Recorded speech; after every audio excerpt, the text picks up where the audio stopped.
We're going to start off with Mark. You have the first question. Thank you very much. I have a pre-prepared question. Hello, Dee. Hey, Mark. Question. How keen or not keen are you to take on new clone voices? And I ask that because it's always recognizably the same guy, but presumably there's only so many ways you can do the same guy. Do you relish taking on another iteration of that character, or do you sometimes think, oh, what am I going to do?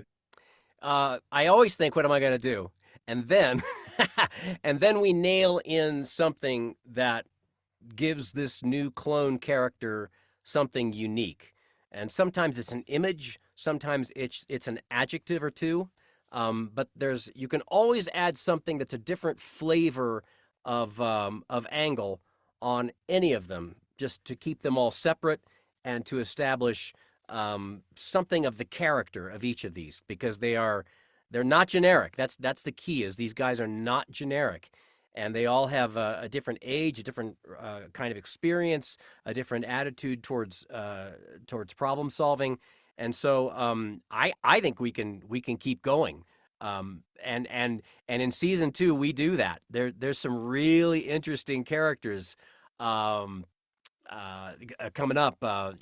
Mayday, where it's like there's new, fresh, interesting guys that it's like, yes, they're clones, but this feels like a new guy, a new character. Yeah. Brilliant. Thanks, Dave. Thank you. Yeah.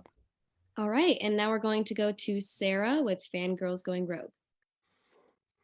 Hello, Dee. So excited to talk with you today. Hey, Sarah. How's it going? Hi. I'm doing great. And I just had a question for you. Now, which member of Clone Force 99 are you easily able to slip into, and which takes just a little more work? Well, the most amount of work is Wrecker. He's also the most amount of fun, but vocally speaking, it's a lot more vocal heavy lifting, so to speak. The easiest is to jump into is tech. I mean, I'm kind of I speak too fast, I think too fast, and I'm probably I feel the most affiliation with him than all the other clones, I'm going to guess. So it's probably those. It's going to be tech. He's the easiest to hop into. Thank you. Yeah. All right. And now we're going to go with Brian with Full of Sith. Brian. Hey, Dee. I'm curious. You've got a batch of clones that you took through the Clone Wars that all had a relationship with a young woman growing up with Ahsoka, and you've got these clones having this relationship with Omega. And I'm wondering if you can kind of talk about the differences they're having and how Omega is affecting the clones, the Bad Batch, but also your performance of them and how that works. Yeah, well, that's an interesting parallel there. Each is a young, able young woman who is sort of steps into this as a highly able, competent child, and that comes to connect with and learn from and find agency in the adult world. And on the other end of that, you have the adult community that she's learning from and becoming part of, that learns from her, where she becomes her own kind of authority and teacher. It's particularly interesting to me how this plays out with Omega in season 2, where she's very forthcoming and very upfront with the emotional take that she has on something. If somebody leaves, for instance, because this is her family, this is her center of gravity. It's a moving center of gravity, but it's still her center of gravity. And a child is often immediately frustrated with a seemingly impossible situation or something that defies expectation. And yet a child has ability to pivot very quickly and to improvise a situation and to drop baggage. It's like a child can forgive very quickly. Grown-ups forgive very slowly, for instance. And so she comes into contact with this group that is very improvisational in their stance towards the universe and things that are coming at them. And she learns from that, but they also learn from her, because more and more they come to see that there's a wisdom in what the child brings and how she learns with an open heart. And I think that is transformational to all of them, to bring that more directly into focus, into how they relate to each other and how they see themselves and how they engage with the universe and the larger mythological superstructure of politics that's playing out in general. So to me, it's very interesting to see that dynamic in both of those series, of the adults learning from the child, as well as the child learning from the adults. Thank you. You're All welcome. right. Good to see you. Next, we're going to go to Skytalkers. Caitlin, Charlotte. Skytalkers. Yeah. Hi, Dee. So good Hey. to talk to you. Thanks so much for taking the time. Great to talk to you. You voiced so many clones throughout the years. Hey, What- that's my Lula. Yeah, she's right there. Lula. Anyway, what's your question? Well, what is it about these roles that still excites you after all these years? These roles are so beautifully written, and the story that's playing out is such a detailed and recognizable human story. And the political forces that are playing out also is recognizable. And so this isn't fantasy to me. These are real things that are playing out in terms of how we deal with life and how we overcome ourselves and how we come to find agency in the world, and with larger stories that are playing out around us. And that decision of whether to behave in a selfish manner or in a blind manner, or whether to engage and to pitch in and to help out and to make this world more fair. I mean, this is something that really comes online from childhood into being a grown-up, is what's fair? What's the thing that I should do? If I have choices, many choices, how am I going to apply that? And how does that pay out? And or does it pay off, you know? And so what I'm saying is that the story that's playing out, it's exciting to be involved with this, with all of the hundreds of artists involved, because the stories are meaningful, and they impact me. They're impactful in an emotional way that feels memorable, and that I think about a lot, and that mean a lot to me personally. And I know it does to the fans that I run into at the conventions at all, is people really pin their lives and their relationships and their family interactions. They frame it around this grander mythology that's playing out. I don't want to oversell it, but it means a lot to people for very good reasons. And I think they're going to see even more of that in a deeper and far more interesting and varied way coming up in season 2. All right. And next, we're going to go to James with Jedi News. Jedi News, James. Hello, soldier. Yes, Hope sir. you're keeping well, Dee. Doing great. Good. So, my question is that obviously, with COVID behind us, were you able to go back into the studio and interact with Michelle and some of the other cast whilst you were doing the voices for season 2? Yeah, we pivoted quickly to just exclusively remote collaborative creation when COVID hit. So we only did a couple of sessions up front in the first season in a proper studio, and then all the rest was all recorded remotely. As it stands now, it's mostly all still remote, but they're testing the waters of getting back into a studio. I've done it a couple of times so far, but so far, like with COVID protocols with the union and with an abundance of caution on the corporate side, that it's not everybody back in the studio all the time. And I don't think that it probably will ever do that, because there are advantages in terms of efficiency to the remote collaboration model. That said, there are certain scripts that we have that when the cast is available, that if you can get those players together in the same space, face to face, then then there's a little bit of advantage and a little bit of a bump in terms of the final result of that you finally get. So it's still mostly remote, a little bit back in studio, but not very much so far. Thank you. Yeah. All right, and now we're going to Richard with Skywalking Through Neverland. Hey, Richard. Dee. Hey.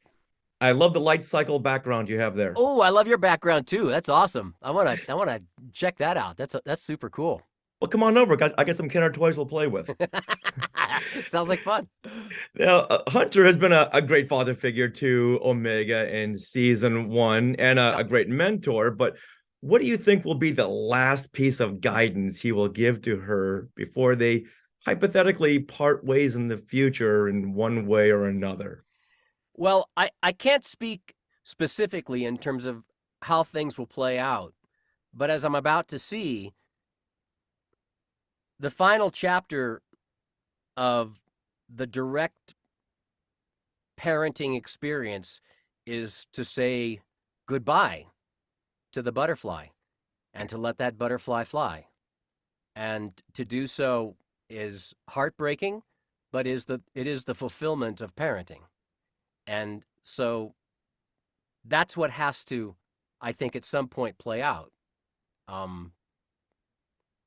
So I mean, I'm at the edge of the empty nest myself in my family. So these things feel very present to me.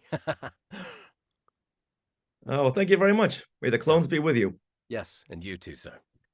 All right, next we're going to Keith and Kerwin with Father Son Galaxy. Hello, The Dee. Sun How are Galaxy. you? Hello, doing great. Hey, did It's I see great you to guys see you at again. Yeah, I saw you at Celebration, right? Yeah, we did the Oh. interview. Yes, hello again. Hello again. Good to see you. Oh, can you do the record voice? Yeah, That's I not can a do question. the record voice. Yeah. Next question. Yeah. Okay. But our real question is about Crosshair. So we know that he's working for the Empire and that they phase out the clothes at some point. So is he aware of the Empire's plan to get rid of the clothes and replace them with stormtroopers? Or does he think that he's too valuable for the Empire to replace him and that he's basically not going to be affected by their plan? That's a very interesting question, because Crosshair has thrown in with the Empire, hasn't he? And yet now he has to see how the consequences of his choices play out in the larger scope of things. So in terms of how that's going to play out, I mean, that's the interesting story that's been put into play, isn't it? Is that he's left his team, he's joined a larger team, and the question is, and that is dealt with very directly in the second season, is how does that play out? It's a very interesting question. Thank you. We'll be sure to watch. Absolutely. Thank you so much. Watching for you as well. All right. Next, we're going to Mark with Tarkin's Top Shelf. Hello, Dee. Hey, Mark. Long-time listener, first-time caller. Hey. My kids love it when I read to them out loud and do funny voices or serious voices. You know, That's funny. Looking at IMDb, you have over 650 acting credits. Like you're approaching Frank Welker territory here, including a puddle of goo in Star Trek Prodigy. So, as a desperate father trying to keep his children entertained, after all this time, how do you keep the process of finding new ways to use your voice interesting and fresh for yourself? The way that I keep it fresh for myself is that I maintain things that I love to do that aren't acting. They're things that I just love. For instance, photographing insects, or playing the bass, or making my Halloween yard. If you want to check out my Halloween yard at creepyyard.com, you can, because I love creating Halloween yards and I love that holiday.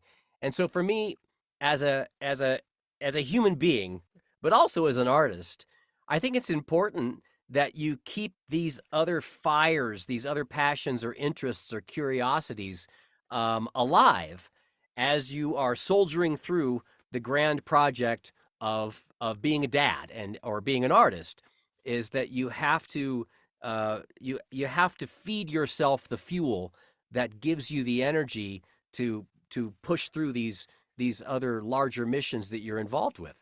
So so that's the answer to me, is not to just to do the one thing, but to have other things that are also up and running and that sustain and feed your sense of enthusiasm and enjoyment in living.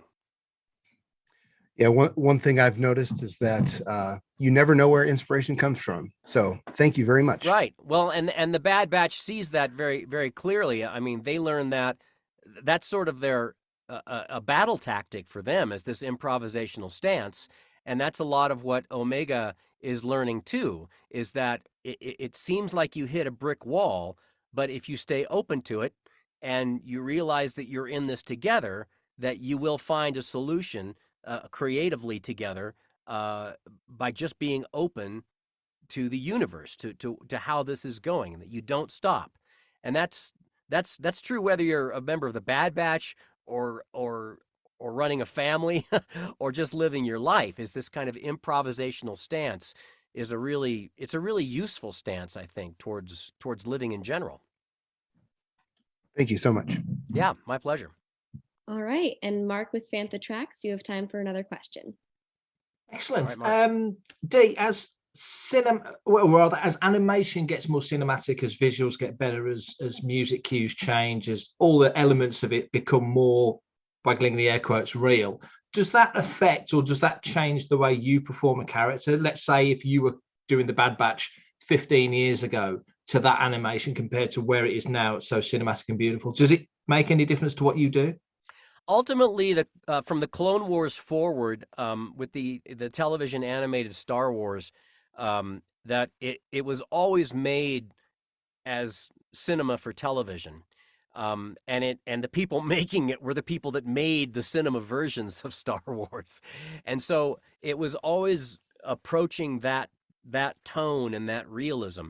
And it's in season 2. I mean, it's really remarkable. You can go through and watch it and just say, okay, I'm just going to pay attention to the lighting in this show, or I'm just going to pay attention to the music and the musical motifs that are woven in.